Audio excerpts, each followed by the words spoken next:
Abrimos nuestro espacio que semanalmente compartimos con Eusko Ikaskuntza.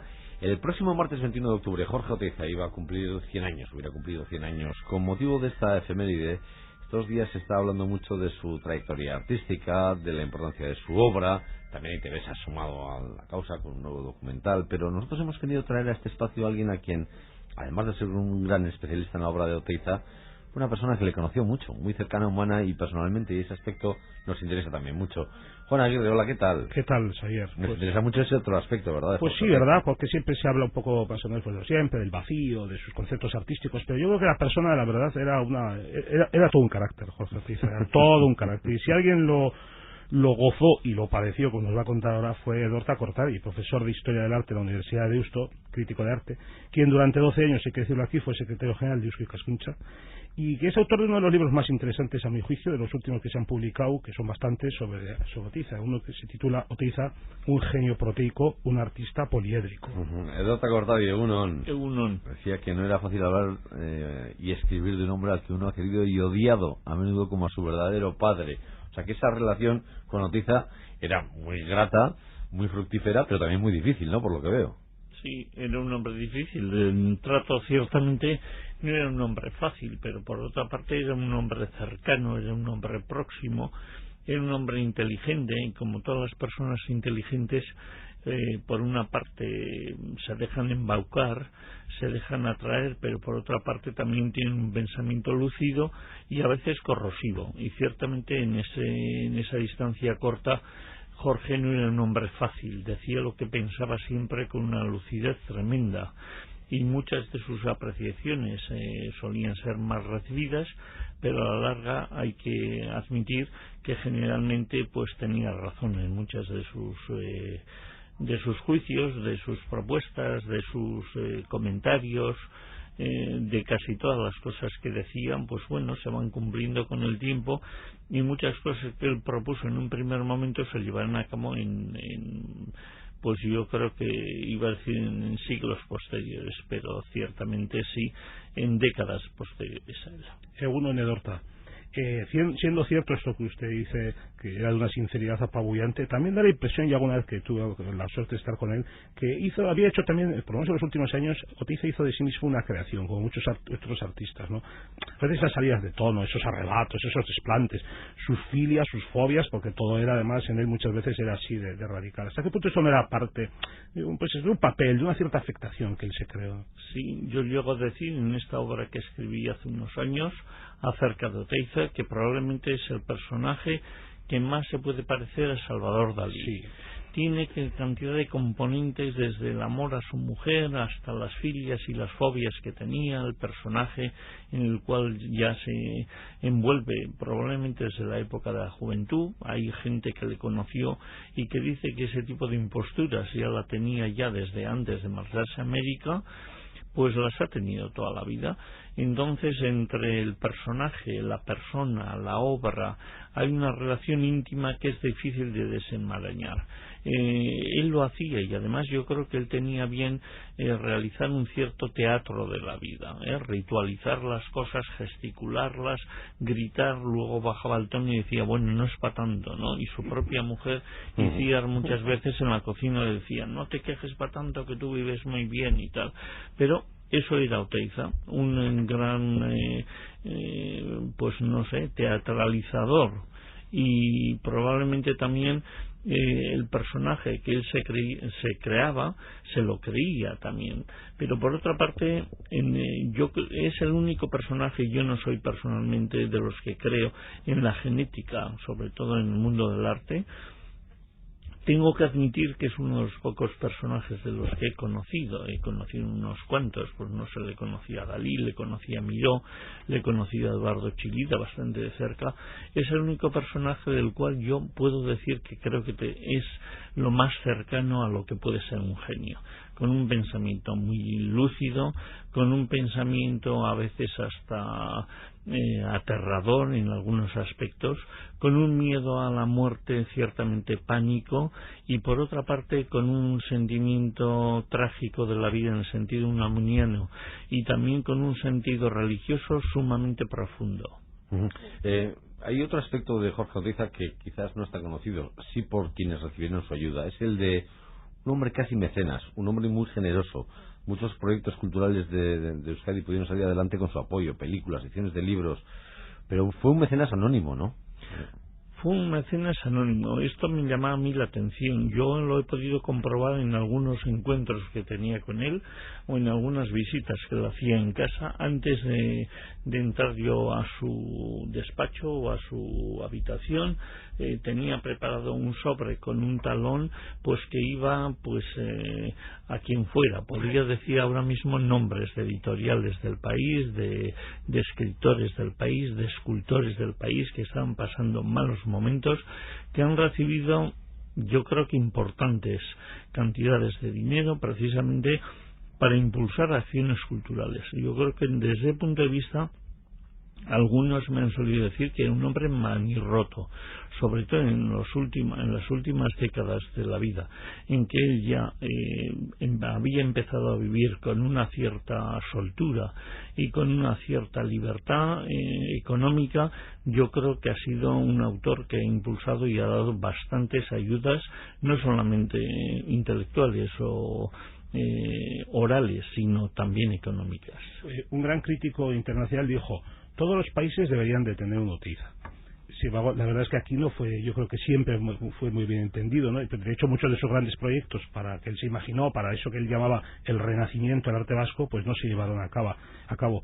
En algún momento Jorge Oteiza sintió que su carrera artística quizás hubiera sido otra, hubiera tenido mayor proyección si se hubiera quedado en América cuando la guerra civil y no hubiera tenido que soportar también la mediocridad cultural del franquismo, que fue la que ocupó los años centrales de su vida. Sí, de hecho las vanguardias históricas en el Estado español, el caso de Picasso, el caso de Dalí, el caso de Miró, si han sido algo, han sido porque tomaron contacto con grandes núcleos de población y de cultura, como fue París, como fue Nueva York.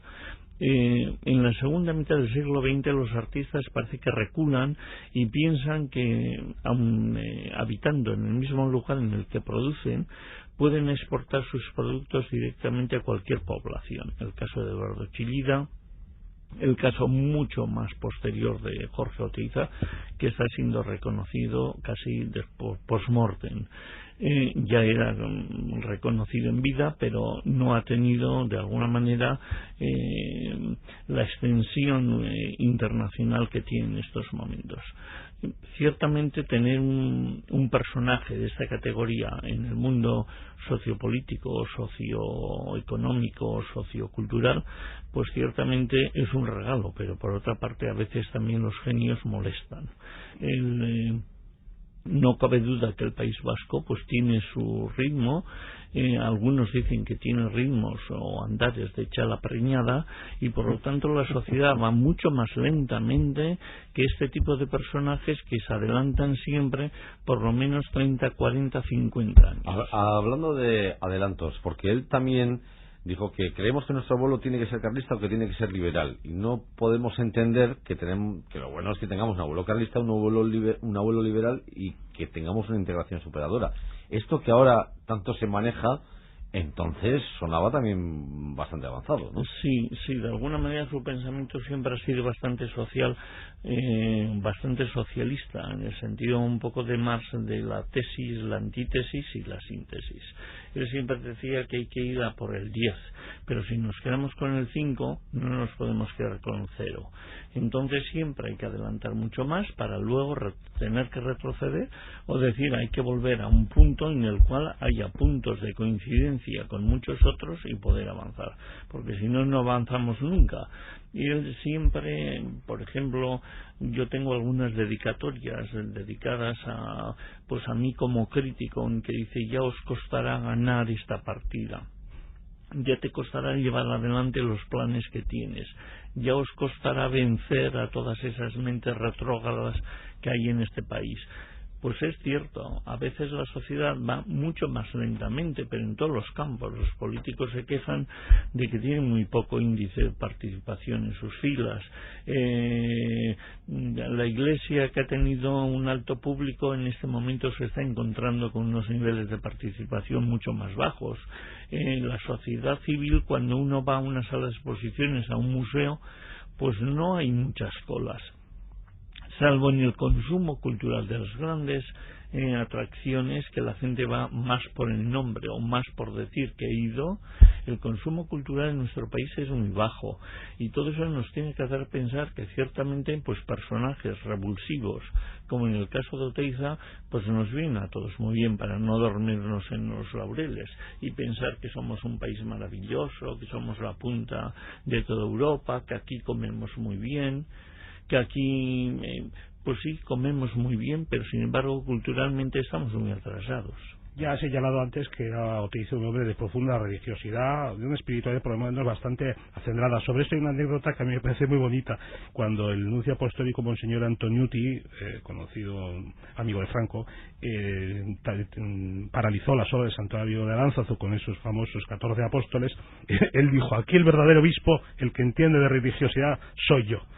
Pero además de ser una obra suya espiritual, con mucho carácter religioso, sin embargo también para él estética y ética van unidos. Para él el crear es crear hombres, también crear personas, ¿verdad? Y por ahí viene quizás ese interés que tuvo durante muchos años por la educación estética de los niños. Sí, probablemente no cabe duda que todas las vanguardias, ética y estética, han ido unidas o deberían ir unidas. Jorge eso lo tenía muy claro. Él era un hombre con una percepción de las cosas ciertamente nítida. Por otra parte, pues bueno, en su momento cuando se enfrentó con la Iglesia de aquel momento, con la tardofranquista o con la franquista, pues era precisamente porque él, mientras los frailes de Aránzazu descolgaban los apóstoles porque decían que los artistas que estaban tomando parte eran agnósticos o eran ateos, pues era el único artista que de alguna manera estaba leyendo, por ejemplo, a Dietrich o a Bonhoeffer, que no es ciertamente una teología fácil en su momento. Esto hace pensar también que era un hombre preocupado por las cuestiones sociales, por las cuestiones internacionales y mundiales. A él le preocupaba la pobreza, el hambre, la desigualdad, la incultura. No sé, era un hombre pues como era él verdaderamente, y o se le toma en su conjunto, o si no siempre partimos pues del Oteiza esteta, del Oteiza poeta, del Oteiza, y para él todo eso era una especie de unidad indestructible en su persona. Yo creo que el modelo de referencia que él tenía más cercano era el modelo de la Bauhaus alemana, el modelo de la enseñanza total y completa ya desde el niño. De ahí la importancia que él le da al niño, porque creo que todavía es un hombre no estropeado o no mancillado por la sociedad, y por lo tanto cabe la recuperación, según él, del alma vasca a través del niño y de la educación que se puede producir en ese ámbito de la pedagogía. Como dice usted en ese libro titulado, dice, un artista poliédrico, desde luego el nombre poliédrico se mire por donde se mire. Después de 100 años, ¿cuál es el lado que más vemos de Jorge Oteiza, 5 años de su fallecimiento? ¿Qué es lo que sigue más vivo y presente en nuestra sociedad? Pues yo creo que desde luego su obra es autor de una obra importante que se le está reconociendo en este momento, ¿no? Y que ha tenido diversas fases. Una fase al comienzo figurativa, con ciertos ribetes surrealistas como Nicolás de Lecuona u otros autores, en la década del año 1930, una fase más organicista entre 1940 y 1950, y la última etapa más constructivista racionalista entre el año 55 y 58. No cabe duda de que se adelantó, por ejemplo, a corrientes como el conceptual o el minimalismo. La obra es importante, pero por otra parte se inserta en toda una tradición que ha habido en el País Vasco, por lo menos desde el Renacimiento, desde Joanes Anchieta, Ambrosio Mengochea, Marcial Aguirre, Julio Beovide. Es un hombre que nunca ha hablado mal, por ejemplo, de los escultores figurativos que ha habido antes que él. Él ha tratado de partir de ahí para avanzar hacia otras cosas. Por otra parte, inserta todo el arte de la tradición más antigua, el arte de las cavernas en el País Vasco, el arte primitivo. Istúriz, Ekain, Alcherri son cosas que le han interesado a él. Como a las vanguardias, como a Kandinsky, a Picasso o a Brancusi, le ha interesado casar tradición y modernidad. Utiliza códigos figurativos y abstractos indistinta y alternativamente.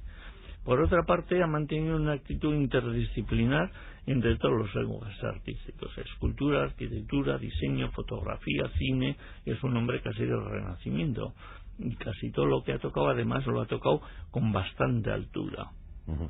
Pues Eduardo Cortadi, muchas gracias por haber estado con nosotros esta mañana aquí, y a seguir estudiando y seguir divulgando más de esta figura fundamental, desde luego, en la cultura vasca, que es Jorge Oteiza. Eskerrik asko, Eduardo. Juan, creo que tenemos además una invitación, ¿no?, para darse una vuelta por la página web de Eusko Ikaskuntza. Sí, para que quiera saber más, pues decirle que la revista electrónica Eusko News de Eusko Ikaskuntza publica esta semana un número monográfico dedicado a Oteiza, que se puede leer libremente todo el que quiera entrando en www.euskonews.com. Gracias, Juan, un abrazo. Son 11:53.